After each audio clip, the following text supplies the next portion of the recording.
नमस्कार मित्रों, आप सभी को जय श्री राम। भास्कर भट्टाचार्य दुर्ग छत्तीसगढ़ से पॉलिटिशियन वास्तु ज्योतिष मेरा चैनल है। कृपया आप ज़रूर सब्सक्राइब करें। हो सकता है कि मेरे द्वारा दी गई जानकारी आपके लिए उपयोगी हो। और अगर आप पॉलिटिकल क्षेत्र में हैं, पॉलिटिक्स के कार्यकर्ता हैं, किसी भी पार्टी से हैं, लेकिन आप देश का नेतृत्व, समाज का नेतृत्व करना चाहते हैं या कर रहे हैं, ऑलरेडी इस फील्ड में हैं अथवा आना चाहते हैं, तो आप मेरी सेवाएं ले सकते हैं। मैं स्पेशली वास्तु और वास्तु से रिलेटेड ज्योतिष और उससे रिलेटेड न्यूमरोलॉजी और आकाशिक रिकॉर्ड में टैरो कार्ड्स का यूज़ करता हूँ और अपने क्लाइंट के लिए प्रोटोकॉल्स को कैसे फॉलो करना है, ज्योतिष को कैसे फॉलो करना है, वास्तु को कैसे फॉलो करना है, न्यूमरोलॉजी को कैसे फॉलो करना है, इसकी गाइडलाइंस देता हूँ ताकि वो अपने क्षेत्र में इन सभी विधाओं का यूज़ करके सपोर्ट प्राप्त करें, अपनी गति बढ़ा सकें, कार्य करने की गति बढ़ा सकें, रिज़ल्ट पाने का जो परसेंटेज है उसको इंक्रीज़ कर सके। रिज़ल्ट पाने का जो, जैसे उसकी प्रोबेबिलिटी 60% है तो उसको मैं 80-85 तक ले जाने की कोशिश करता हूँ। और ये उसी के हॉरोस्कोप से, उसी के घर के वास्तु से, उसके लिए तैयार की गई न्यूमरोलॉजी से मैं ये सर्विस देता हूँ। तो ये मैन टू मैन वेरी करता है। एक ही घर के 4 लोगों का कैलकुलेशन अलग होता है, लेकिन चूंकि 4 लोग घर में रहते हैं तो वास्तु उनका उसके अकॉर्डिंग होता है। तो समझना पड़ता है कि वास्तु कुंडली की तरह है, इंडिविजुअल नहीं होता है। वास्तु में एक घर में 6 लोग रहते हैं, 8 लोग रहते हैं, कहीं 4 लोग रहते हैं, कहीं 2 लोग रहते हैं, तो दोनों की कुंडलियां अलग हो सकती है। लेकिन जब उसका हम वास्तविक प्रयोग वास्तु में करते हैं तब उसका दिशा निर्धारण, उसका तरीका अलग हो जाता है, क्योंकि उस समय एक समूह के लिए करना होता है, एक पूरे परिवार के लिए करना होता है। तो वास्तु आपकी इंडिविजुअल कुंडली के आधार पर नहीं किया जाता है। वास्तु के लिए तरीके अलग हैं, लेकिन उस कार्य को करने के लिए कुंडली, जन्म कुंडली के जो प्रोटोकॉल्स हैं उनको ध्यान में रखा जाता है, क्योंकि उनको फॉलो करना आपके लिए इंडिविजुअली ज़रूरी है। तो दोस्तों, आज का जो वीडियो है वो है हम अपने ग्रहों को कैसे ठीक रखें, कैसे ठीक करें। सबसे बड़ा आज के डेट में चुनौती बन गया है। सभी के ग्रह खराब हो गए हैं और लोग उसके नानान विभिन्न उपाय बता रहे हैं।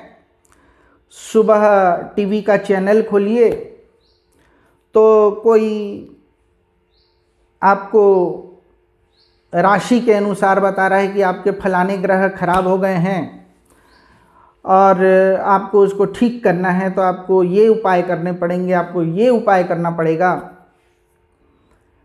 कोई कह रहा है कि आपके शनि खराब हो गए हैं। शनि तो बदनाम हो चुके हैं भाई, वो तो परमानेंट ही खराब ही उनको गिना जाता है। तो लोगों ने अपनी अपनी दुकानदारी चलाने के लिए शनि महाराज को तो परमानेंटली उनके ऊपर ठप्पा लगा दिया है कि वो तो खराब ही हैं। फिर राहु तो मतलब जन्म के पहले से ही खराब हैं, ऐसा घोषित कर दिया गया है। तो बड़ी समस्या है मित्रों। आम जनता के लिए समझना बड़ा मुश्किल है। रोज़ ही ग्रह खराब हो जा रहे हैं, तो ठीक क्या हो रहा है समझ में ही नहीं आता है। रोज़ ही अगर रिपेयरिंग ही करना पड़ेगा, मैं कोई गाड़ी ख़रीद लेता हूँ और रोज़ अगर उसको रिपेयरिंग करना पड़ता है तो मैं तो सोचता हूँ कि ये गाड़ी लेना ही बेकार है, इसका रखना ही सही नहीं है।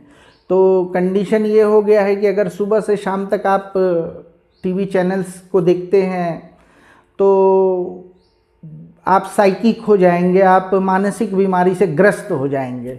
आप फलाने दिन उपवास करेंगे, आप फलाने दिन जाके पेड़ों में पानी डालेंगे, फलाने दिन जा कर के जूस बांटने लग जाएंगे, और फलाने दिन जा कर के आप जो है वो घर में दुनिया भर के कार्यक्रम आयोजित कर लेंगे अगर इनके हिसाब से चला जाए तो चूँकि मैं प्रैक्टिकल बातों पर विश्वास करता हूँ, प्रैक्टिकल चीज़ों को मैं डायगोनाइज करता हूँ। ऐसा नहीं है कि मैंने किसी की बात सुनी नहीं है, मैंने सबका सुना है और सुनने के बाद जो निचोड़ निकाला है प्रैक्टिकल क्या है, तो मैं उन फाइंडिंग्स को आपको बताता हूँ या उन फाइंडिंग्स पे आपको चलने को सलाह देता हूँ। बाकी आपको क्या करना है उसके लिए तो आप सभी स्वतंत्र हैं। हो सकता है कि आपको मेरी बातें पसंद ना हो, कोई बात नहीं, लेकिन सुन लीजिए, हो सकता है कि आपको मेरी बातें ज़्यादा लॉजिकल लगें। आप सबकी सुनते ही हैं, तो और वैसे भी मैं पुरुष वर्ग से हूँ, तो बहुत ज़्यादा पुरुष वर्ग जो है इन सब बातों पर ध्यान नहीं देता है, लेकिन समाज का एक 50% हिस्सा जो है महिलाओं का, उनको इस जाल में फंसा लिया जाता है। देखिए, मैं इसको जाल ही कहता हूँ। जब आपकी दुकानदारी किसी को डरा करके चलती है, आप लोगों को भ्रमित करके अपना वैल्यूएशन करते हैं, तो उसे जाल ही कहा जाएगा, उसे कोई अच्छी बात नहीं कही जाएगी। भले ही उसके लिए आपने बहुत अच्छे कपड़े पहने हैं, बहुत अच्छा प्रेजेंटेशन कर रहे होंगे, बहुत अच्छा ग्राफिक्स पीछे लगा लिए होंगे, लेकिन कुल मिलाकर के आप लोगों को भ्रमित कर रहे हैं। और ये जो भ्रमित करने का जो आदत आपने समाज में लगा दिया है, जिसके कारण लोग मानसिक रूप से बीमार हो जा रहे हैं और उनके अंदर हमेशा एक संदेह की भावना आप हमेशा जागृत करके रखने का कार्यक्रम 24 घंटे चला रहे हैं। मैं तो सरकार से निवेदन करूंगा कि इस प्रकार के भ्रम फैलाने वाले जो कार्यक्रम हैं उनको स्ट्रिक्टली बंद कर दिया जाए। देखिए, ज्योतिष मैं भी करता हूँ, लेकिन ज्योतिष हमेशा इंडिविजुअल होता है। किसी की प्रॉब्लम को टारगेट किया जाता है और उस प्रॉब्लम को शट आउट किया जाता है। लेकिन ये जो समाज में ज्योतिष की स्थापना के लिए लोग जो है भ्रमित करके लोगों को मन में हमेशा संदेह की एक स्थिति बना दे रहे हैं, ये गलत है। मानव को एक्चुअल में ज़रूरत विश्वास की है, ईश्वर पे विश्वास की है।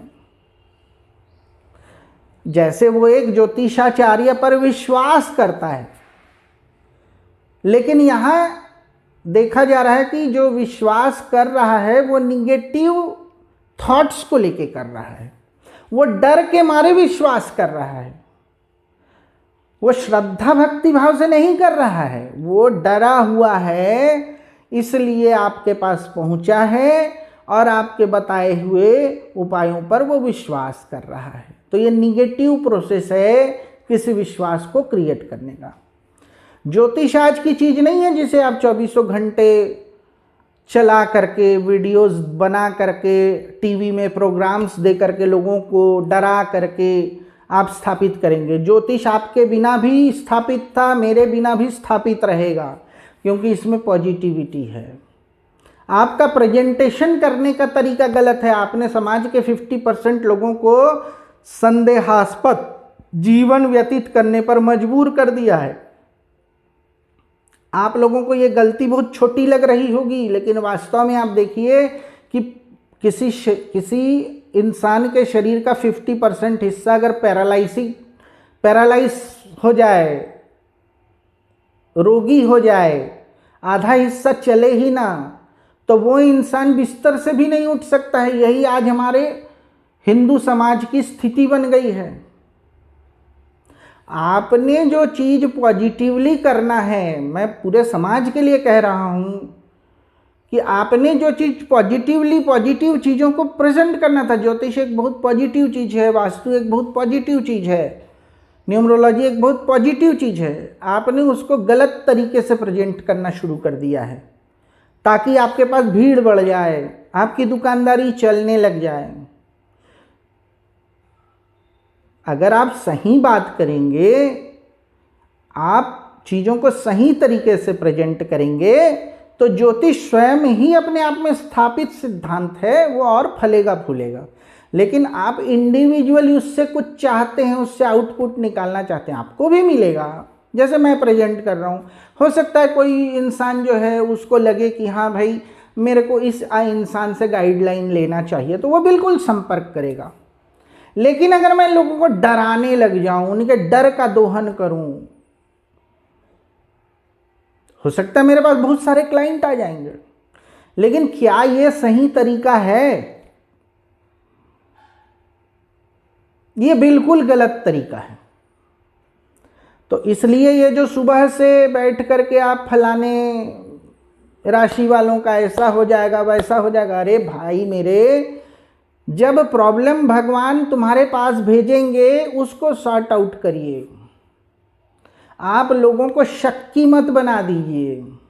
आप लोगों के मन में गलत स्मृतियां डाल दे रहे हैं सुबह से उठ करके।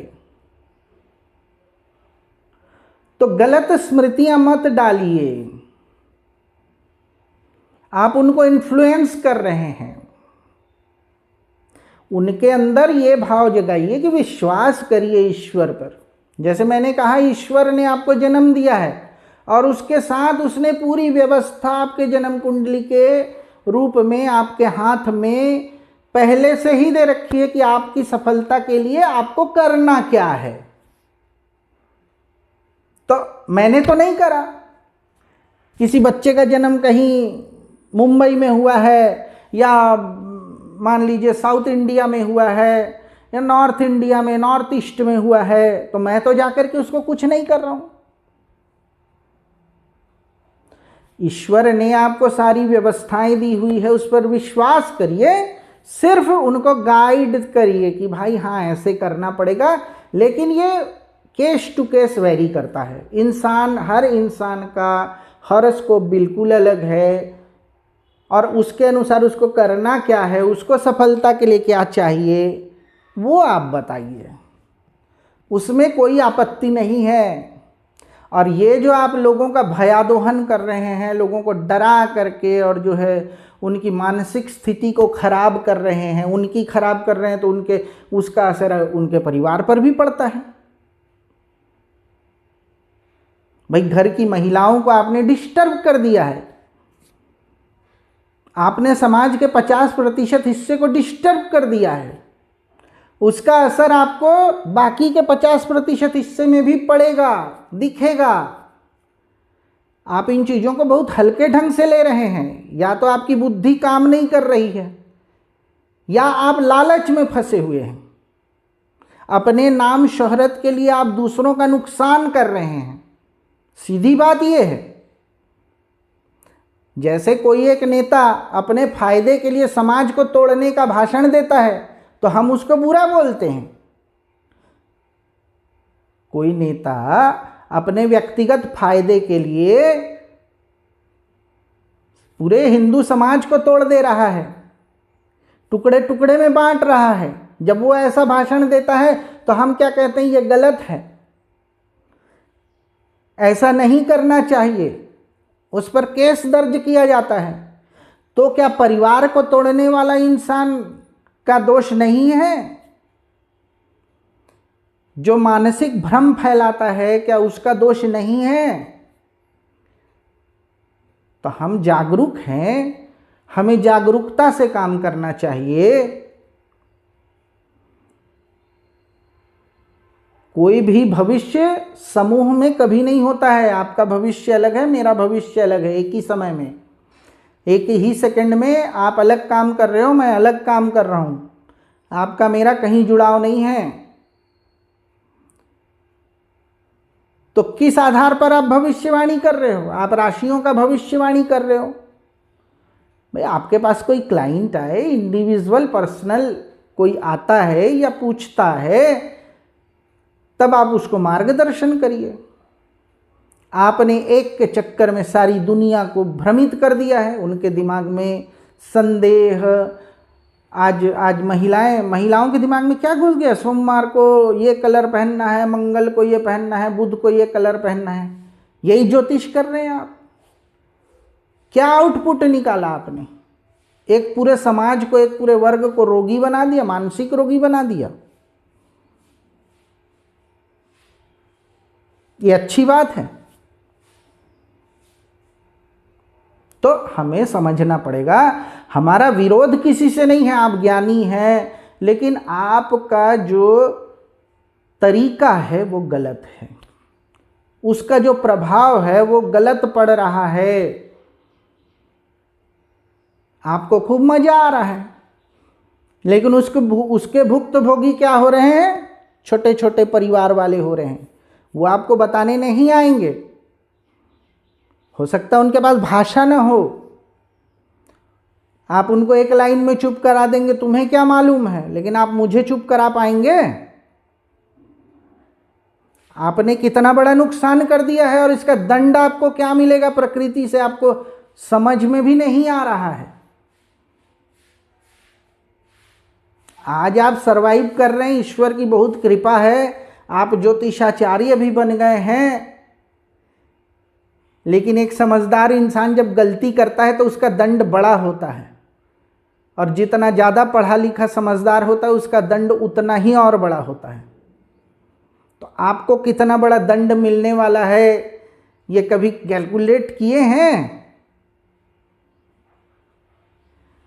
तो महोदय, जब प्रकृति आपको कोई माध्यम बना करके जानकारी दे, तो उसको बैठ करके एक बार गणित बनाएं। कहीं मैं ऐसा काम तो नहीं कर रहा हूं जिसके कारण मैं दंड का भागीदारी बन जाऊंगा। मैं इतने लोगों के परिवारों को डिस्टर्ब कर रहा हूं, उसका जो दंड है मुझे क्या मिलेगा? दंड देने वाला तो ईश्वर है ना, विधान है। प्रकृति आपको छोड़ेगी? महोदय, सावधान हो जाइए। और मैं आम जनता से, लोगों से यही कहना चाहूँगा, इन भ्रमित करने वाले लोगों से दूरी बनाइए। भगवान पर, ईश्वर पर भरोसा रखिए। उसने अगर एक चींटी को भी पाला है, एक हाथी को भी पाल रहा है, एक चिड़िया भी कहीं जंगल में, उसके लिए भी सारी व्यवस्थाएं वही करने वाला है, तो इंसान के लिए नहीं किया है? इंसान के लिए भी सारी व्यवस्थाएं कर दिया है। आपको विश्वास ही नहीं हो रहा है। तो भरोसा केवल ईश्वर पर करना है।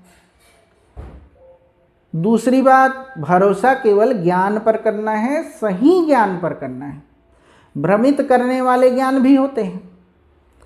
तो जब हम पढ़े लिखे होते हैं तो हमें पृथक्करण करना आना चाहिए कि ये भ्रम फैला रहा है, इसका तरीका सही नहीं है, ये तरीका सही है, हमें इस तरीके से जाना है। तो दोस्तों, बाज़ार में तो लोग सड़ा माल भी बेचेंगे, अच्छा भी बेचेंगे। हम क्या खरीदते हैं, हम अपने समय का प्रयोग कैसे करते हैं, ये हमारी भी जिम्मेदारी है। दूसरों को दोष दे करके हम बच नहीं सकते कि फलाने ने तो ऐसा कर दिया, उसने तो रायता फैला दिया। नहीं, हमारी भी जिम्मेदारी पहले बनती है। हम लेने क्या गए हैं? हम लेने गए थे अच्छे टमाटर, ले आए सड़े गले टमाटर, तो उससे तो बात बनेगी नहीं, फूड पॉइजनिंग हो जाएगा साहब। तो आपने ध्यान रखना है कि मैं ले क्या रहा हूँ। बाज़ार में तो हज़ारों चीज़ें हैं, लाखों चीज़ें हैं, तो हम सबसे पहले देखें कि हमारे दिमाग में ये ग्रहों का कॉन्सेप्ट जो लोगों ने डाल दिया है, जिन जानकार लोगों ने डाल दिया है, क्या उन्होंने पॉजिटिव चीज़ों को बताया है या सिर्फ निगेटिव चीज़ें ही बताते रहे हैं। हर चीज़ के दो पहलू हैं, या तो वो पॉजिटिव है या तो वो निगेटिव है, और ज्ञानी आदमी पॉजिटिव निगेटिव दोनों चीज़ों को ध्यान में रखता है। तो आपके लिए है, आपके लिए जब सर्व किया गया है तो आपको दोनों चीज़ों की जानकारी होना चाहिए कि इससे मेरे फायदे क्या हैं और इससे मेरे नुकसान क्या हैं। तो दोस्तों, ग्रह हैं वो एक घड़ी की तरह काम कर रहे हैं, ईश्वर के प्रतिनिधि हैं। आपको सौभाग्य या दुर्भाग्य देने का जिम्मेदारी आपके कर्म के अनुसार वही निर्धारित करते हैं। उनके ही अप डाउन से आपको फल प्रतिफल मिलता है, ये निश्चित है, इसमें कोई दो मत नहीं है। अब बात यह है कि हमारे ग्रह खराब हैं, कोई भी ग्रह हो, या न्यूमरोलॉजी के हमारे कोई अंक खराब हैं, तो वो भी किसी न किसी ग्रह से रिलेटेड है। तो कुल मिलाकर के हम ग्रहों पर फोकस्ड हैं। तो अगर हमारे कोई ग्रह खराब हैं तो वो खराब रिजल्ट देते हैं, ऐसा कहा जाता है, और कोई ग्रह हमारे अच्छे हैं तो वह हमें अच्छे रिजल्ट देते हैं, ऐसा कहा जाता है। अब देखिए मित्रों, आपको समझदारी से काम करना पड़ेगा। आपको पहली समझ होनी चाहिए। समझ हो गया तो चीज़ों को आप डील कर पाएंगे, और समझ नहीं पाए तो फिर आपको पुनः से ये वीडियो देखना पड़ेगा। देखिए, ग्रह सभी अच्छे हैं, कोई भी ग्रह खराब नहीं है। अब क्या होता है, जब आपकी जन्म कुंडली बनी, जिस समय का बना, जिस लॉन्गिट्यूड लैटिट्यूड पोजीशन में पृथ्वी के जिस हिस्से में थे आप आपके जन्म के समय, उस हिस्से पर 9 ग्रहों के किस किस दिशा से रोशनियां आपके ऊपर पड़ रही थी, तो वही चीज कुंडली में गणितीय रूप से प्रेजेंट किया गया है कि फलाना ग्रह इतनी डिग्री पर इनको देख रहा था जब इनका जन्म हुआ, तो इसके अनुसार यह निर्बल है, यह बलशाली है। ऐसा गणित बनाया गया ताकि ये समझा जा सके कि आपके जीवन में किन तत्वों की अधिकता है, किन तत्वों की कमी है, जिसके कारण आपको कैसा रिजल्ट मिलेगा। भाई, गणित बना करके हमने प्रकृति के जो प्रकाशीय सिद्धांत हैं, जिनके कारण आपके शरीर में विभिन्न तत्वों का उथल पुथल होता है, हार्मोन्स बनते हैं, टूटते हैं, ठीक है, उन मैग्नेटिक फील्ड्स के कारण या उस रोशनी के पड़ने के कारण, तो उसका कैलकुलेशन हम आपकी कुंडली से करते हैं। तो कोई भी ग्रह खराब नहीं है। अगर एक भी ग्रह की चीज़ें आपको मिलना बंद कर दिया जाए तो आप बीमार पड़ जाएंगे। तो 9 के 9 ग्रह एकदम सही हैं और उनका कोई खराब प्रभाव नहीं होता है। लेकिन आपके जीवन के कुछ बैड सेक्टर्स होते हैं, जैसे शत्रु। आपके जीवन का बैड सेक्टर होता है शत्रु। तो अगर शत्रु भाव को कोई ग्रह जागृत कर दे रहा है, ज़्यादा बलशाली बना दे रहा है, तो आपके जीवन में शत्रुओं की संख्या बहुत हो जाएगी। तो हमने बोल दिया कि ये ग्रह खराब है। अरे भाई, ग्रह खराब नहीं है, उसने इस भाव को ज़्यादा जागृत कर दिया है। तो अगर वो किसी भाव को अपनी रोशनी से, अपने प्रभाव से ज़्यादा जागृत कर दे रहा है, तो क्या केवल एक ही भाव को कर रहा है? दूसरे भाव को भी तो कर रहा होगा, लेकिन परसेंटेज अलग अलग होगा। किसी भाव को 80% जागृत कर दे रहा है, किसी भाव को 10% कर पा रहा है एक ही समय में, किसी भाव को 40% कर पा रहा है। तो अब बैड सेक्टर, आपके लाइफ का बैड सेक्टर है, उसको उसने उस समय 80% ग्राफ ऊपर कर दिया है और अच्छे सेक्टर को 50% पे रखा है। तो 50% जहां तक अच्छे प्रभाव को उसने जागृत करके रखा है, उसके बाद के 30% तक आपको झेलना पड़ेगा। ठीक है ना? उसी ने सारी बैलेंस करके रखा हुआ है। तो एक ही ग्रह एक ही समय आपके बैड सेक्टर्स, गुड सेक्टर्स, धन के सेक्टर, यात्रा के सेक्टर, ठीक है, पब्लिक रिलेशन के सेक्टर, सबको जागृत करता है, लेकिन उसका परसेंटेज अप डाउन होता है। और उसमें हम नीचे एक लाइन जब बराबर खींचते हैं तो देखते हैं इसका प्रभाव बहुत 30% ज़्यादा है।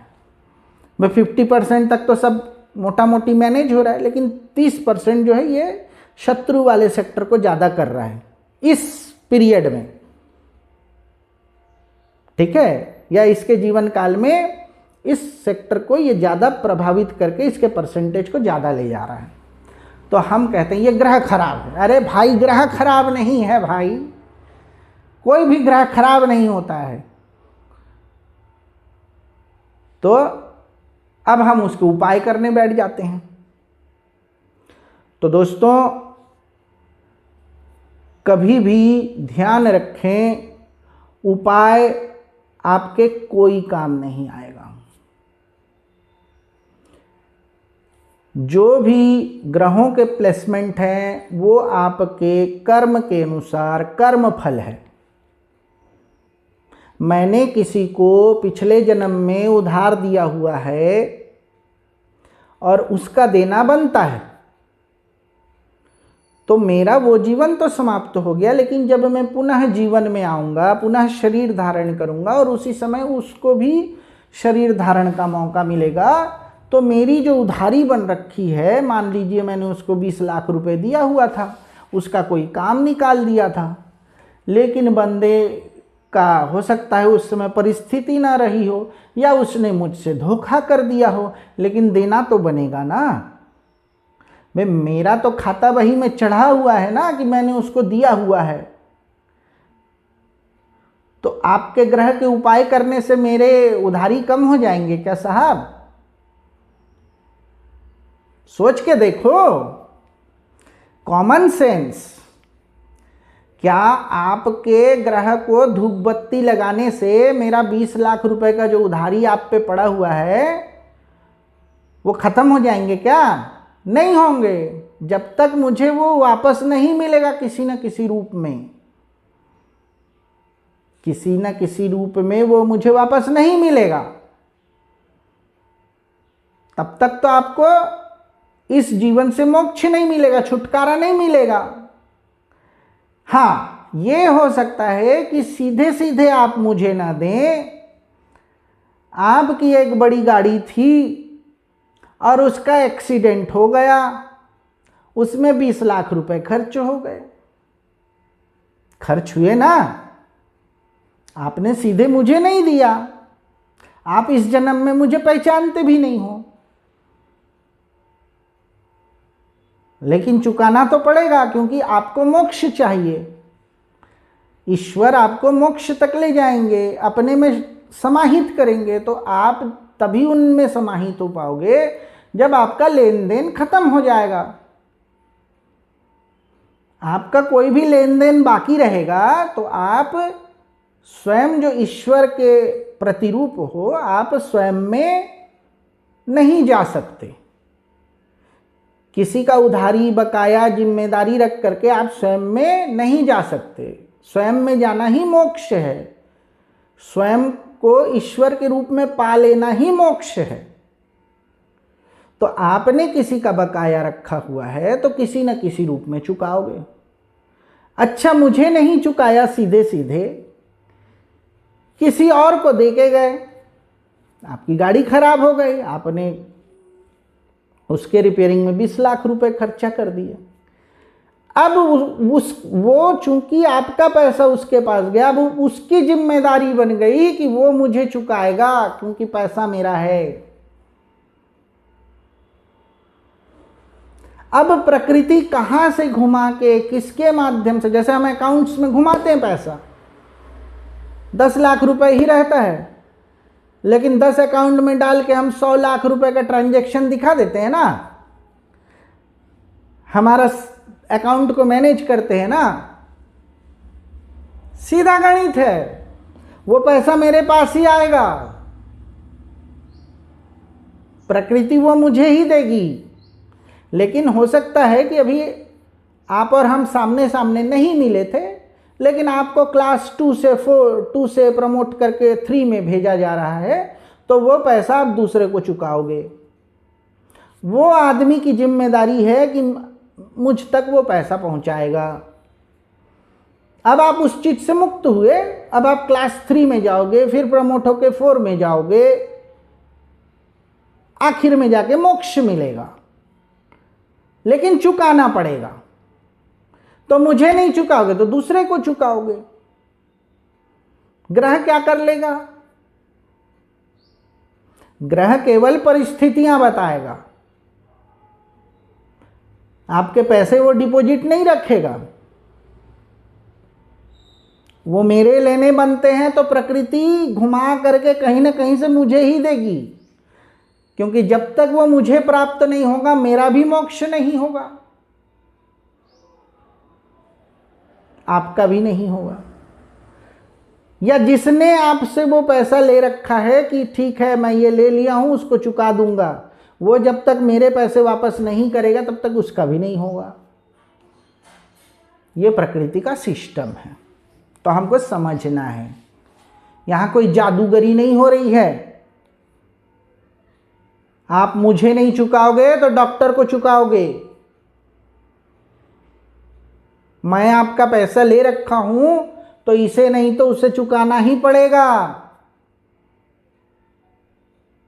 कुछ नहीं कर सकते, कोई कुछ नहीं कर सकता, क्योंकि वो आपका कर्म है, मेरा कर्म है, मुझे वो करना ही पड़ेगा। मेरे को जो होमवर्क मिला है मुझे वो पूरा करने के बाद ही प्रमोट किया जाएगा। ठीक है, स्कूल लेवल से हम जो चीज़ें देखते आ रहे हैं वो प्रैक्टिकल जगत में है।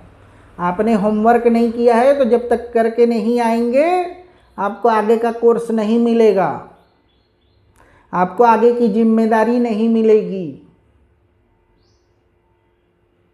इन बातों को समझना, ईश्वर की व्यवस्था एकदम स्थिर है। तो ग्रहों का क्या उपाय करना है? ग्रहों का उपाय ये करना है, सब ग्रहों के लिए, सभी ग्रहों के लिए एक ही उपाय करना है। ईमानदारी से आपको दिनचर्या करनी है, किसी से धोखाबाजी नहीं करनी है। ठीक है, हम किसी का लेन देन में ना पड़ें, किसी से आशा प्रत्याशा ना रखें। अगर हमने किसी के लिए कर दिया है तो भूल जाइए, पहले ही बोल दीजिए देखिए मुझे आपसे कुछ नहीं चाहिए, मैंने आपके लिए कर दिया है, मुझे आपसे कुछ नहीं चाहिए, तो आपका कर्म बंधन नहीं बनेगा। ठीक है, दूसरे आपको ईमानदारी से रहना है। सामने वाले को सीधे बोलिए साहब मेरे को इस काम पे आप पे 20% लगेगा, मुझे इस काम के 20% आपसे लेने हैं, आपको पसंद है तो मैं आपके काम करने के लिए राजी हूँ, आपको जमता है तो करेंगे। भाई छुपा के क्या लेना, मैं इधर रेट बढ़ा करके और ऐसे करके वैसे करके क्यों मेकअप करूं, मैं ईमानदारी से बात करूं। तो जब हम किसी के प्रति ईमानदार रहते हैं, ठीक है, हम किसी के प्रति ईमानदार रहते हैं, बुद्धू नहीं, बेवकूफ नहीं,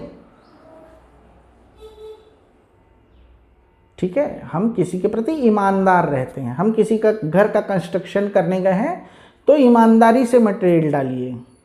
उसने कहा मुझे 100 रुपये फीट में बना दीजिए, तो पहले ही बताइए साहब 100 रुपये फीट में आपका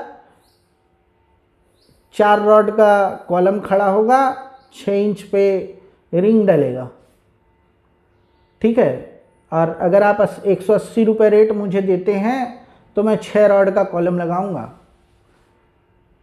और 220 रुपये में 8 रॉड का कॉलम लगाऊंगा, और कॉलम रॉड की थिकनेस ये होगी, मटेरियल का परसेंटेज ये होगा।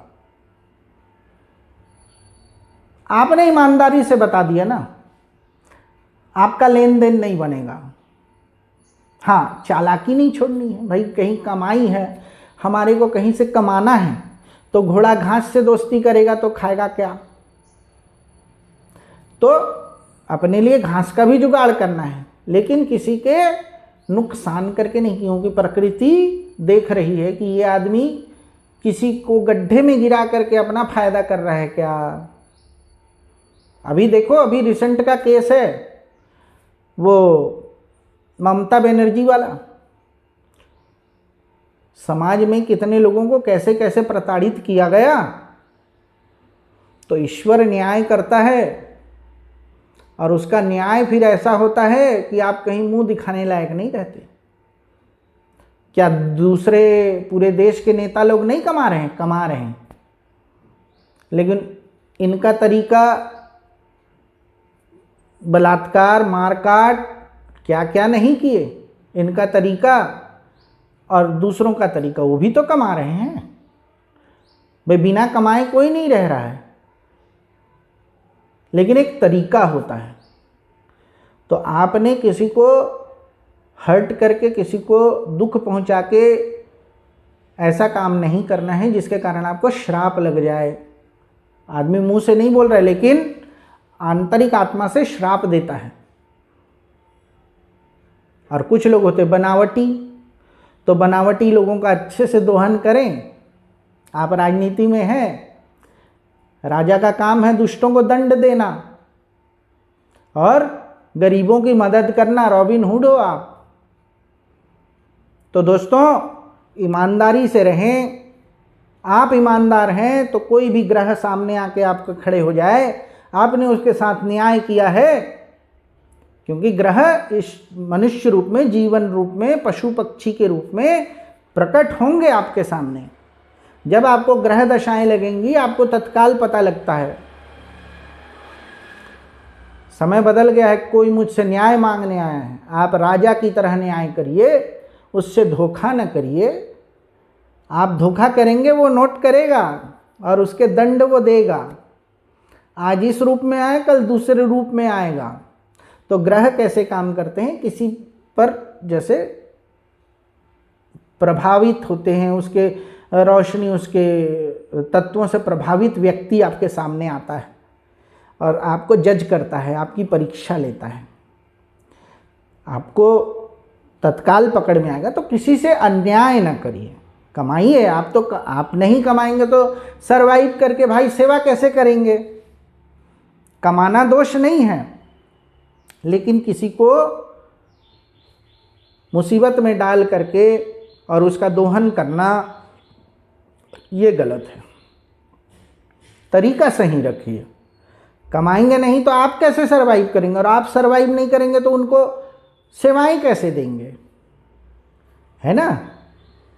तो अपनी स्थिति को भी देखना है और किसी के लिए अच्छा करना है।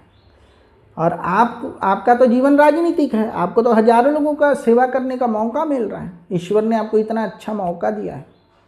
तो जो आदमी किसी से प्रत्याशा नहीं रखता है कि इसके बदले में मुझे कुछ चाहिए, उसको बंधन नहीं होता है। अब उस कर्म के पीछे कोई भी ग्रह उसको कुछ नहीं कर सकता है। दूसरा, जो आदमी ईमानदार होता है, अरे एक दुष्ट को भी ईमानदार नौकर की जरूरत होती है। बड़े बड़े करप्ट नेताओं को भी एक ईमानदार आदमी चाहिए होता है जो उनके पैसे को सुरक्षित रख सके। तो ऐसे ही ईश्वर को ईमानदार लोगों की जरूरत है। ग्रह भी देखते हैं कि भाई ये ईमानदार है, ये जो कर रहा है इससे गलती हो गया है कि इसने सोच समझ के गलती किया है। प्रकृति भी तो देखती है। तो अगर आप ईमानदार हैं, आप किसी से कोई प्रत्याशा नहीं रखते हैं, लेकिन अपनी ज़रूरत की चीज़ें आप भिड़ाते हैं, वो आपकी ज़रूरत है। आप ऊंचे पोस्ट पर बैठे हो तो आपको कार की ज़रूरत है, आपको एसी की ज़रूरत है। आपके यहाँ मीटिंग होनी है तो पंखा झेलते हुए तो मीटिंग होगी नहीं भाई। तो आपकी ज़रूरत आपके लेवल के अनुसार बड़ी हो सकती है। उसमें फिर कंपटीशन नहीं होता कि वो आदमी तो टेबल फैन चला के काम करता है तो आप क्यों नहीं करते, ऐसा कुछ नहीं होता है। मैं अगर मुख्यमंत्री हूँ तो मेरा ऑफिस मुख्यमंत्री जैसा होना चाहिए। मेरे ऑफिस में आएंगे तो लोगों को तकलीफ नहीं होनी चाहिए। एक सर्वेंट पानी देने के लिए होना चाहिए। किसी कागज़ की ज़रूरत हो तो बेल बजाते ही आदमी आकर के मुझे वो कागज़ देना चाहिए, तो मेरी ज़रूरत है। ठीक है, तो आपको कोई भी ग्रह दशा नहीं लगेगी, आपका कोई ग्रह कुछ बिगाड़ ही नहीं पाएगा, क्योंकि आप मौका ही नहीं दे रहे हैं। बिगाड़ा तो आदमी तब करेगा जब आपने कुछ गलती करी होगी। अच्छा, आपसे गलती हो सकती है, लेकिन आप ये तो बोल सकते हो कि हाँ भाई मुझसे गलत हो गया है, ये मेरे अनजाने में हुआ। अगर मैं ये समझ रहा होता तो मैं कभी नहीं करता। तो ग्रह भी देखते हैं भाई ये जानबूझ के किया है या अनजाने में हो गया है। अनजाने का कोई दंड नहीं है, आपको वार्निंग देके छोड़ दिया जाएगा, अगली बार ऐसा नहीं करना। ठीक है, तो ग्रह के सारे ग्रहों का उपाय यही है, इसके अतिरिक्त तो कुछ नहीं है। अब आप अपने भाई की जमीन को दबा लिए हैं जी, उसके हक को मार दिए हैं, तो क्या ग्रह आपको छोड़ देंगे? आप प्रधानमंत्री भी होंगे ना तो आपके विरोध में एफआईआर दर्ज हो जाएगी, आपको दंड मिलेगा। ऐसे नहीं मिलेगा तो आपके बच्चे के माध्यम से दंड मिल जाएगा आपको। प्रकृति का दंड बहुत खतरनाक है।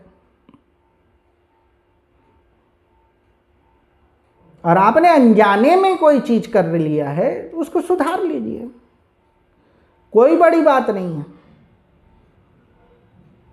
तो सारे ग्रहों को ठीक करने का एक ही उपाय है, ईमानदार रहिए,